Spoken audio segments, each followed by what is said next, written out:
when things happen, the nature of man is almost predictable.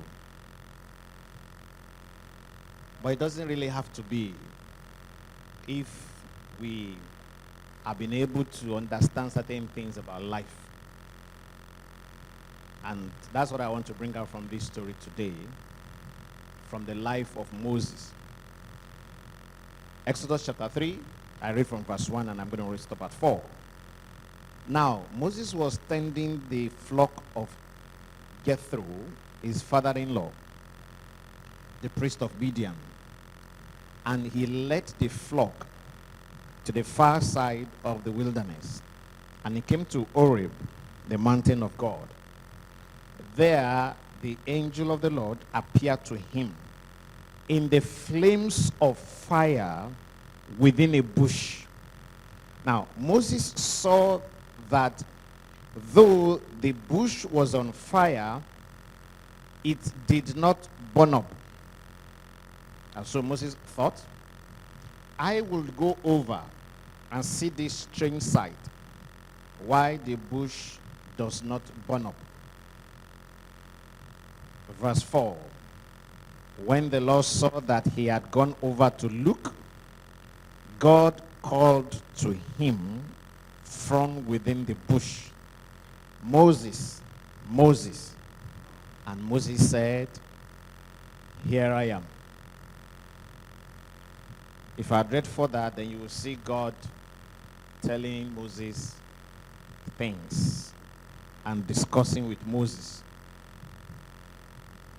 It was from this account that Moses got a recall back on the path of his destiny.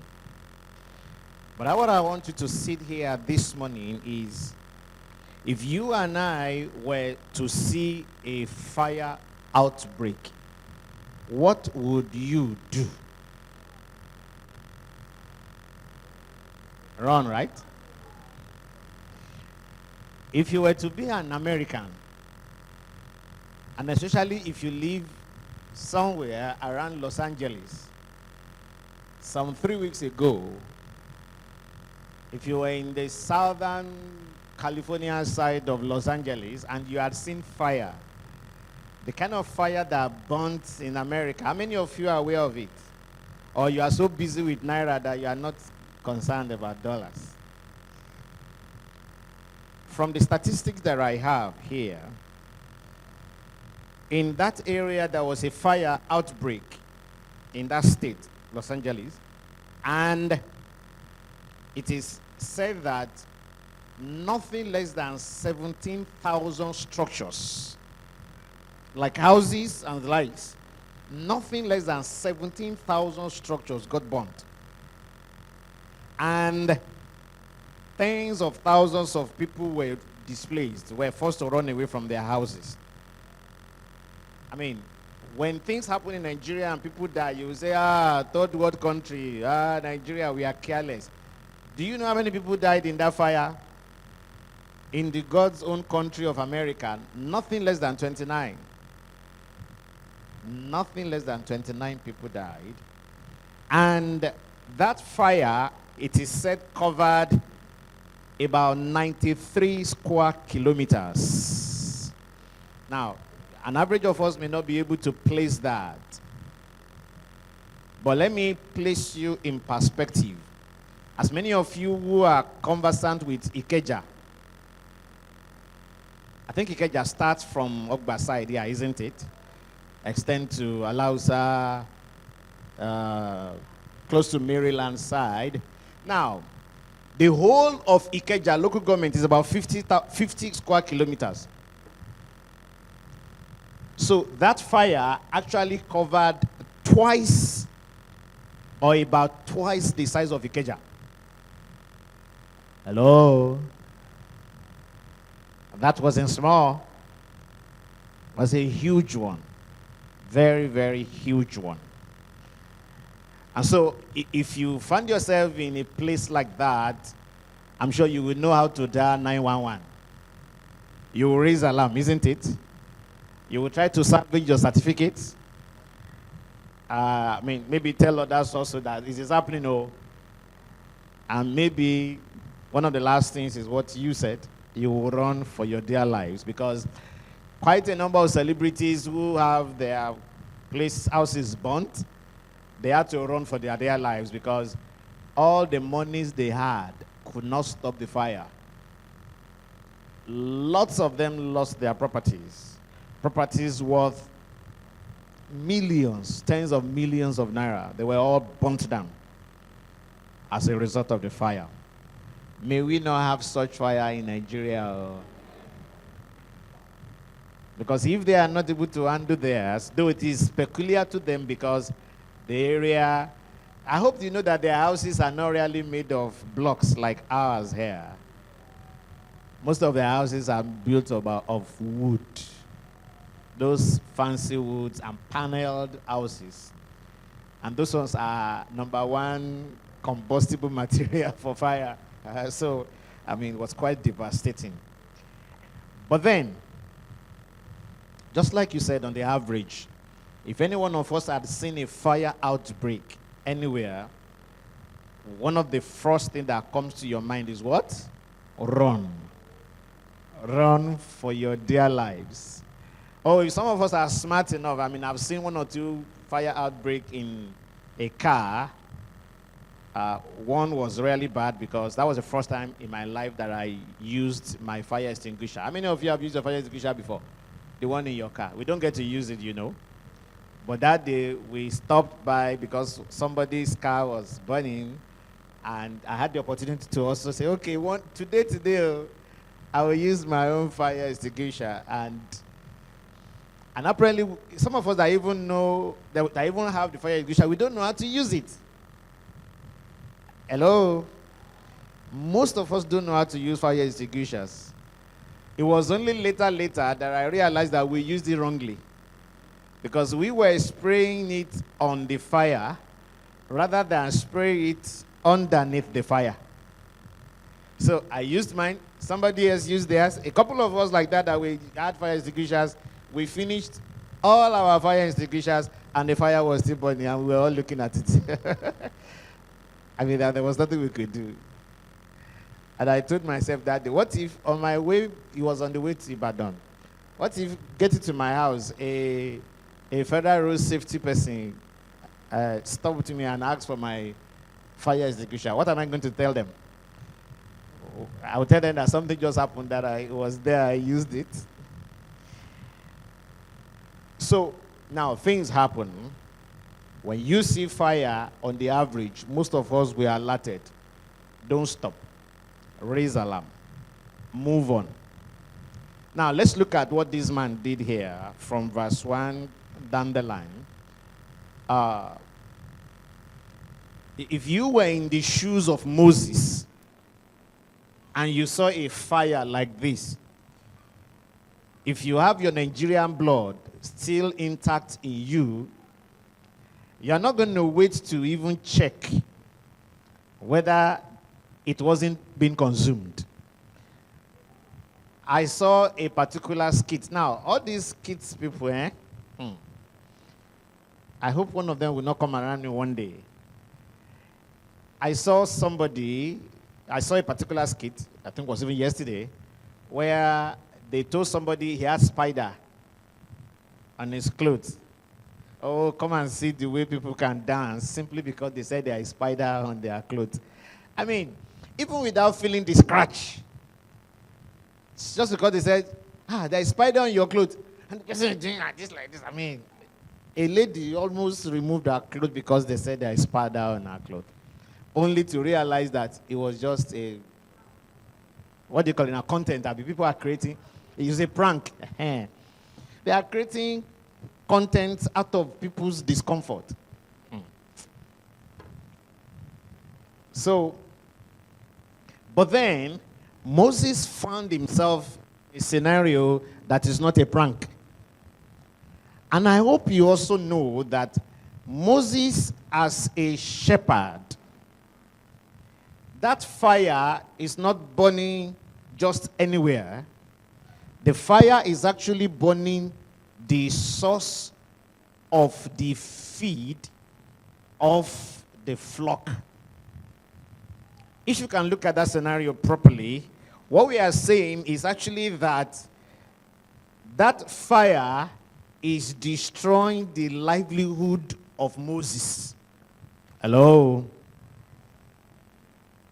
That fire is, Moses left all the way from his area and went to a far place. Now, for whatever reason, he didn't wait to feed the flock around his house. Probably because those ones were dried up, certain things could have happened to them.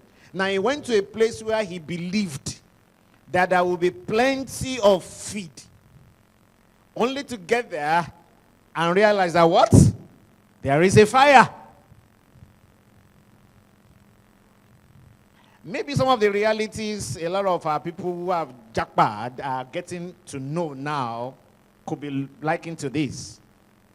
Oh, there is no feed in the house, so let's go out. And then when you went out, you realize that your certificate is useless. Some of my brothers who are there, they can't use, you say you have masters. An Englishman will tell you, what do I do with your masters? It has no relevance here. In fact, for one of my friends who were talking with the other day, like the person that was interviewing him, he has more certificates than the Oyibos who were interviewing him. So, but because he cannot tell them, now, this is the idea. It's not as if you can't tell them, but if you told them all your certificates you have, they won't employ you. Because they have a law in their own country. For somebody who has a master's, there is a particular amount of money that you should be earning. And so if you don't give you that amount, you can report them and the government will, not like here where anybody can pay you anything. All right? So you had better hide your masters because they will tell you, sorry, we don't have space for you here. We only have space for those who are not as qualified as you are, something like that. So he had to hide the certificate. He had to hide all the experiences he has so that they can employ him. And then there is something they talk about in UK. They call it UK experience.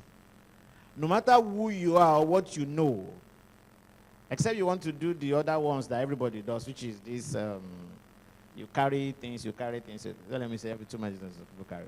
They carry a lot of things there. But when it comes to office work and the proper settings, the ones that you and I make younger to do here, if you want to get it over done there, they will ask for UK experience. And they know you don't have it. Because where could you have gotten it? You just came, and they won't employ you to gain the experience. So they also have their own. I'm trying to make a point to you this morning that Moses faced a similar scenario here where he got to a place where he thought what he needed was going to be available. And it is exactly what he needed that there was a fire outbreak. What a disappointment. What an embarrassment. However, I want us to learn from the life of Moses this morning, and which applies, cut across, in any scenario or circumstances you and I might find ourselves. It could be at your working places. It could be between yourself and your spouse. Fresh, gotten married, love, everything. And then you realize that it is one thing theory, it's another thing practical. All right? When you have set plans and you realize that the plans isn't working the way you planned it because things are affecting you. So looking at the life of Moses, when Moses saw his own fire, many things could have been running through his mind as of, okay, maybe I should also run. Or maybe I should call for help. Or maybe we should come and spray it with water so that the fire can go down. But I'm trusting God that the kind of help that Moses had, you will have it today in the name of Jesus Christ. Sometimes, or it is not all fires that the devil starts. Hello? Now, many things could have started the fire anyway, or many things could start fires around your life. or many things can work to disappointing you. Many things can work to embarrass you. Even in what you thought was going to, you had thought out well and everything was going to be fine. Things can happen naturally to embarrass you. And of course, things can also happen satanically to embarrass you. And of course, certain things can also happen as a result of your own, maybe inefficiency, inexperience, a lack of acute knowledge of what you are involved in. Okay? Things can happen like that. But I want you to know, underlying all these factors, the greatest factor is who?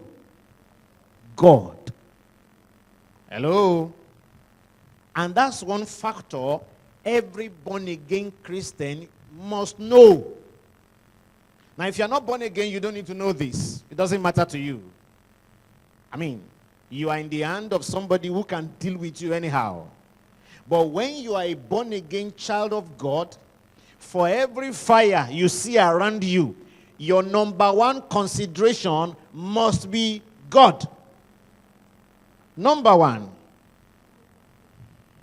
Because if he's not the one doing it, then he isn't asleep when it is being done. Hello? And more often than not, when fires happen like this, or when things happen around our lives like this, it is to gain our what? Attention. Hello? It is to gain our attention. Now, when this fire was going to start, it's a mysterious fire. Nobody knew how it started. Moses could have seen it and run away. Now you can imagine if Moses had run away that day, what do you think will have happened to his destiny? Oh, maybe there will have been another occasion. Okay? But I perceive that God is not likely to use fire again because the behavior of Moses is already predictable. Anytime he sees fire, he runs. So God will have needed to bring up another formula. And only God knows how many years that will have taken again. Only God knows how many formulas God had used before now to gain his attention that Moses couldn't see it. Remember, he was about 40 years old when he ran away from Egypt. As at this time, Moses had spent 40 years in this foreign land, doing everything except the reason for which he was born.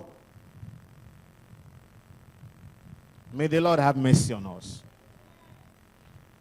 Anybody can be busy, but you may be busy doing everything except one particular thing that you're supposed to be doing. Moses was busy for 40 years. And only God knows how many times in those 40 years that God has tried to say, look, oh boy, we can do this thing. But he didn't get to know. But thank God for this account that we saw, and thank God for the behavior or what God helped Moses to do, and which I believe he can help all of us to do, if only we will listen to instructions. And so when we see the fires of life, brethren, what do? Number one, relax. That's something that is quite a bit uncommon with us. But please, let's learn to relax. There is a saying in my place that normally, when you don't see what is running after you, don't run. That could be a bit dangerous if you're in Lagos. Anyway, I mean, if some area boys are throwing stones and you want to see their face before you know whether indeed they are throwing stones. Who knows?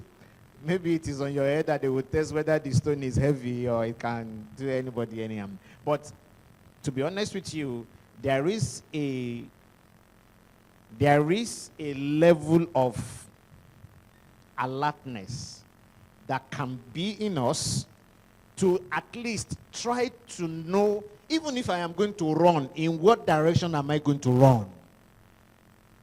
Do you understand what I'm saying? Now, for as many of you who lived long enough, you knew what happened at Ikeja in those times when there was a bomb alert. When there was, not bomb alert, sorry. There was actually bomb blast, okay? Plenty of bombs got blasted at the military cantonment there. And I don't know, I don't have the facts, but I don't know how many people that bomb blast actually killed. I don't know how many. I don't know whether in the barracks, anybody has information? I don't know whether in the barracks that maybe killed any soldier. But you know that from the news, people were running away from the bomb blast. And as a result of the running away, they were running into a lagoon, a canal. And it was evening time. So it wasn't as if they could see clearly where they were running to. Now, nothing was really running after them. And they kept running. Families, fathers, mothers, children kept running into the canal. And I don't have the facts, but I'm sure hundreds of people died. And then you will ask, what killed them? Hello? You will say it is the bomb, right? I mean, it's sad. And that's why all of us must learn this thing. When things happen in life, you did a business, it didn't work. Not only didn't you make a gain, you actually made 100% loss. Please, relax. That can be the end of life. You couldn't be the only one that has happened to. There is a saying in my place that when they say, we've not seen this thing before, we are only teasing you. We've seen it before. And we will see it again. Others will still lose.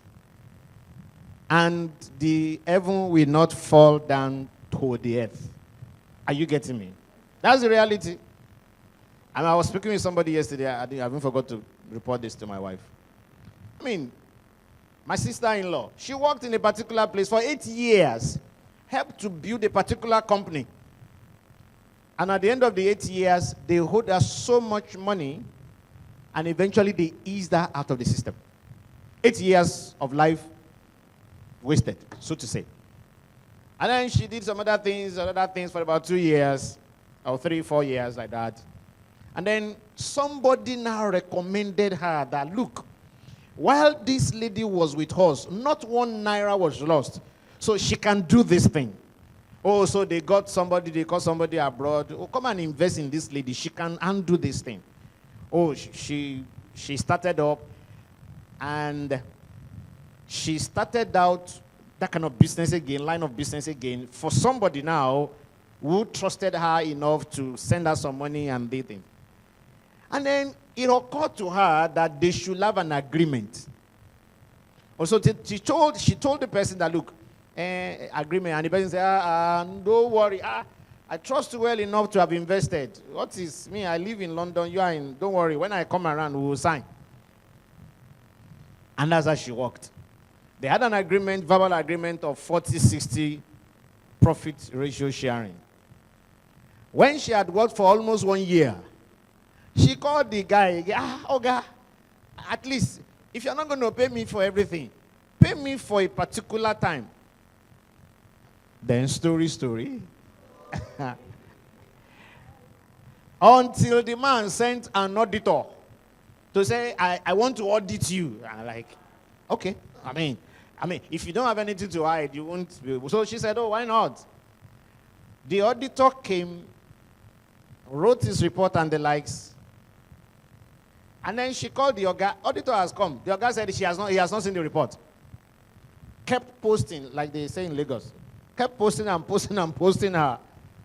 Until she had to be pushed out of she resigned from that place again. So she was in shock. She was like, she never thought that would happen. I said, it happens. Now it has happened. 8 years of your life, it has happened. Another 1 year of your life, it has happened. And tomorrow, if you still allow it, it will what? It will happen. I say, even high. She's my sister-in-law. I say, even high. Your brother-in-law. But now, because our daddy is there, so I am a daddy-in-law now. I say, even me. If I am going to do anything with you, we must sign. Now you've spent about 10 years of your life to learn just a simple sentence. Always make everything formal.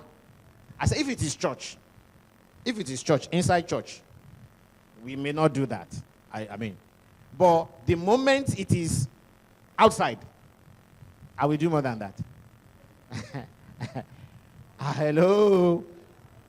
We will do more than that. I mean, when I say church as in we are doing normal singing, clapping. I went to check speaker. I realized that the almighty choir of Ifako, they've turned the whole speaker of our church to themselves. Hello? I mean, these are set of speakers. These are another set of speakers. But they felt that they are big enough that you can only have one. And then a few of them, they need this one to themselves. I had to go and confirm at the back there. I mean, all those ones, no problem. I mean, no, we don't need to sign. But even if I, your pastor, national overseer, if I want to do business with Davis, if you don't sign, now you own. No. Now, because this is something I have discovered, let me say this again. Have you noticed that it is when you borrow somebody's things, that's when that thing will get spoiled? It won't get spoiled with the person that owns it. The day you borrow them, now something will come up. Have you noticed? Because there is something about life that doesn't want us to behave normally with ourselves. Hello? The nature of our world, the way Satan has programmed the world, is to cause troubles among us. I will speak, you will misunderstand me. I will get something from you to get spoiled to me. Something that has never happened when you were using it, it will happen when I am using it. And then, of course, you will have nothing to say that, I mean, it has never happened like that, so I wonder. And then I would open my mouth and say, I didn't do anything beyond what you were doing. But it has happened. It has called bad blood. Are you getting these things now? So life happens like that. But I'm trusting the Lord that you and I, we will learn these things and understand the perspectives of God in them. All right? So for Moses here, Moses did not run away. Now you and I will need to learn these things in life. No matter what happens, no matter what you see, remember that even if it is from the headquarters of Satan, no branch, no, you know, Satan has branches. He has POS levels. He has POS terminals. He has branch levels. Apparently, he has headquarters of states, and then he must have the headquarters in Abuja. Don't see. Most of us are saying Satan. See, Satan is in Abuja. I mean, he's in his own Abuja rest, you know. It is the state governors and the legislators that are the last man. Aha!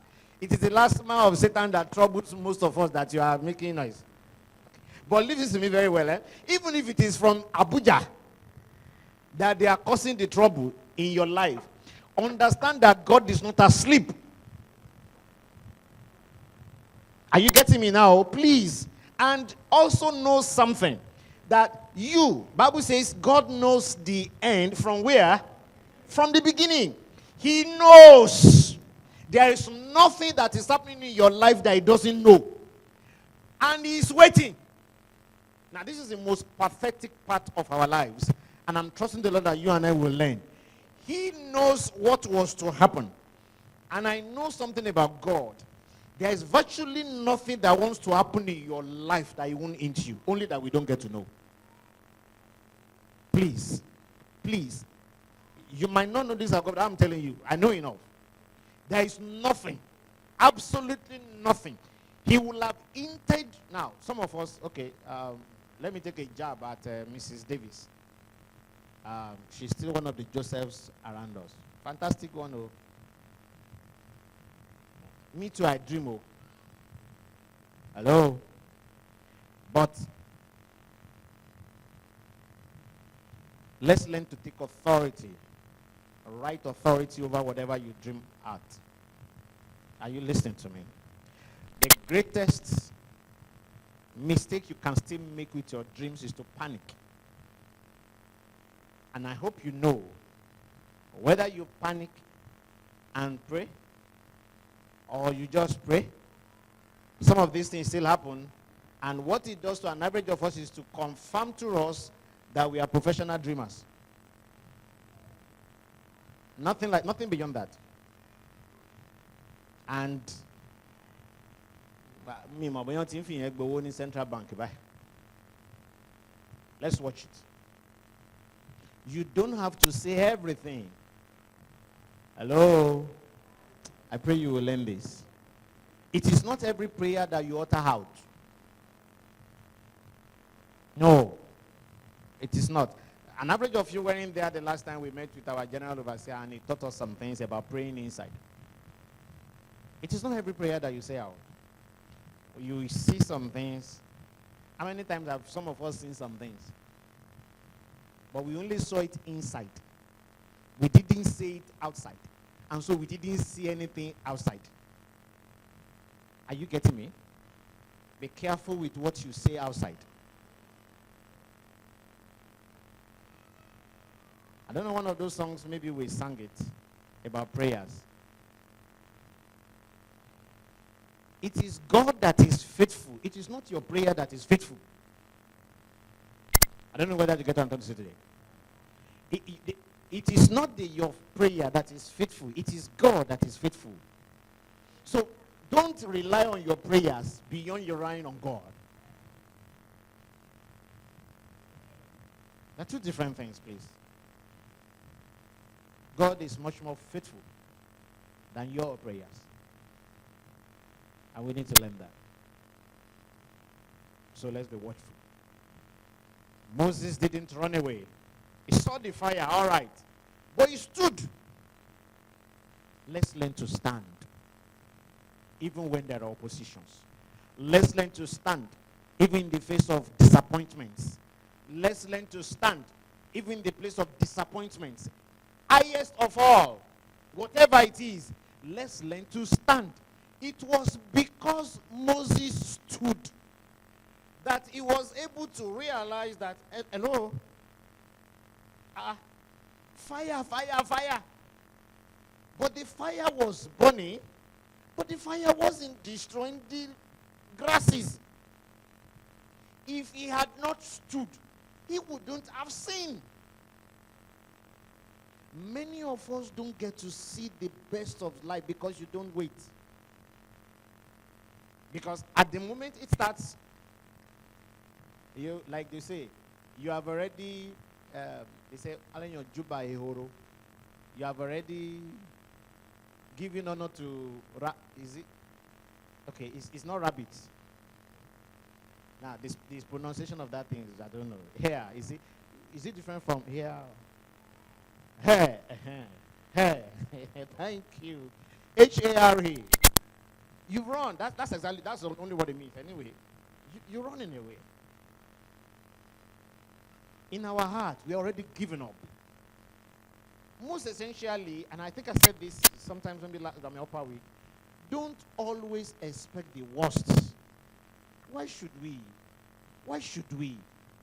Oh, the worst that will happen, leave it alone.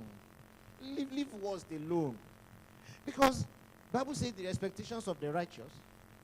So if you're expecting the worst, what's then going to happen? Don't let us walk into it with our eyes open like that. Let's avoid panic. Let's avoid expecting the worst. Now, of course, let's learn to raise alarm. It's good to raise alarm. But may I appeal to you? let the first number you will dial not be 911. Excuse me. Let God be your first dial when you see things that you do not expect. When you see things that have come to embarrass you. Because now, like I told you, he is already aware those things will happen. If indeed you believe that he knows the end from the beginning. If indeed you know that he knows all things. He is aware. He knows. And he's waiting. Okay, if this girl or this boy knows that I know, then when it happens like this, he will talk to me. And then you leave him. More often than not, it's as though we leave God and walk away to other people, to those other mountains that you thought would solve it. How many times have we realized that they end up disappointing us again? So, may the Lord help us to have this calmness and this assurance. Yes, things have happened, it has happened. Let's go to God. Let's raise our alarm with God. And more often than not, I need to let you understand that there are two parts to prayer, and one is much more significant than the other. One part of prayer is, God, do this for me, and then he will go ahead and do it for you. But the other part of it is, Lord, I need you to help me to do this thing. Did somebody hear me at all? Like the Englishman says, you can give me fish, but I can't continue to collect fish from you. This is all the same way with God. Because God is not our errand boy that we just send on errand. No. We receive wisdom. He gives instructions. Anybody still remember Matthew chapter 25, I think, where the Bible says, was it 25 now? That one is the foolish and wise virgins. The very first miracle that Jesus Christ did. Hello. You know what Mary told? They made a request, right? Jesus, the wine has finished. Give them wine. They didn't go and say, so once you have asked him like that, everybody go and sleep. What did Mary tell them? Now, that's one woman who had seen Jesus perform miracles over and over according to the oral history of Jesus Christ. Miracle was his life. There was nothing. Now, and I can believe that, even though it's not written down, because everything about him is not normal. Hello? You've never heard of a 12-year-old boy that his parents left, and for about 4 days, he didn't see his parents and he was not crying. You've never heard that. We've never heard a woman getting pregnant without a man. So that distinguishes him from anybody. So there is nothing normal about Jesus. Maybe the only normal thing is that he has flesh like everybody. Every other thing wasn't. So Mary knew him. Mary knew his son. Okay? And he understood that what works with his son is that when you make a request like that, wait for instructions. Hello? So when you and I pray, let's listen for instructions. Are you getting me? Wait for instructions. It's not just a praying and then we cast it around him and then we go to sleep. Nothing like that. Wait for instructions. He will talk. He will converse with you. And that's why, may I say, what we get from prayers more is not just the response of or the release of our request. It is actually understanding God more from prayers. We know God more through prayers than just getting our prayers answered. Because it is in the process of relating with God in the place of prayers that he reveals his person and his nature to us.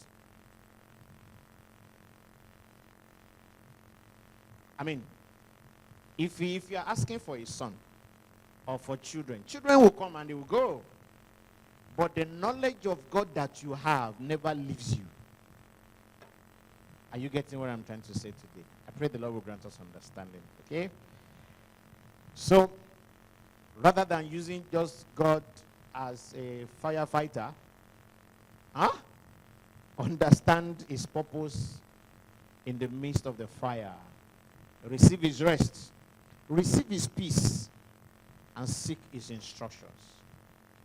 And you can be sure, just like Moses, the guy looked and went.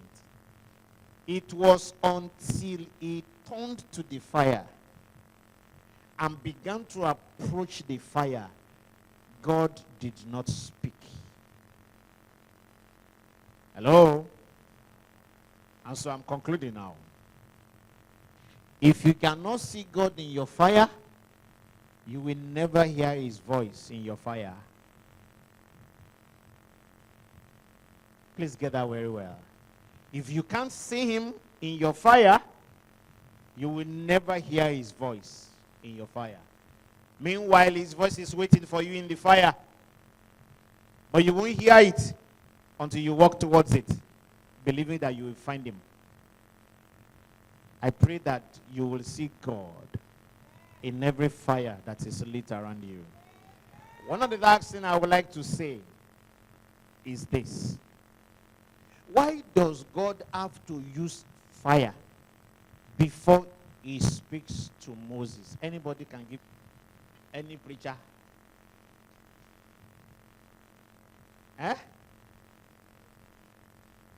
Chekole, you think if God used microphone up here today and said, Titi!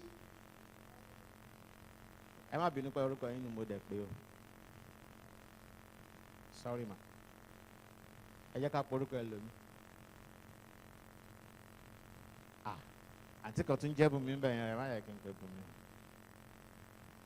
The reality is this. If God screamed anybody's name from up, wouldn't you hear? If he talks, are you not likely to hear? Why did he have to use fire? I pray the Lord will grant us understanding. I'm not too sure I have a direct answer for you. I have answers, but it's okay. But just think about it and meditate about it. There are certain things God permits around you. It is at his prerogative to permit anything. It's beyond you. Hello? It's beyond you. And learn never to complain. Learn never to complain. Rather, let us seek to be in the line of his mercy. Because the Bible says his mercy never faileth. He's sure in the morning, he's sure at night. Rather than querying and questioning things, submit and you will see the best of him. I pray the Lord that you and I will learn to master our fires. Moses did. And today in history, Moses is a type of Jesus that's about the most profound historically. Because salvation is when a man goes from like Egypt to Canaan. And the only human person who did that also carried a set of people physically now from Egypt to Canaan was Moses. But no matter the bigness of Moses, we could only got his attention by fire. Maybe there is something about an average human being that unless we see some things, we don't get to hear God. It is well with us in Jesus' name. Shall we pray?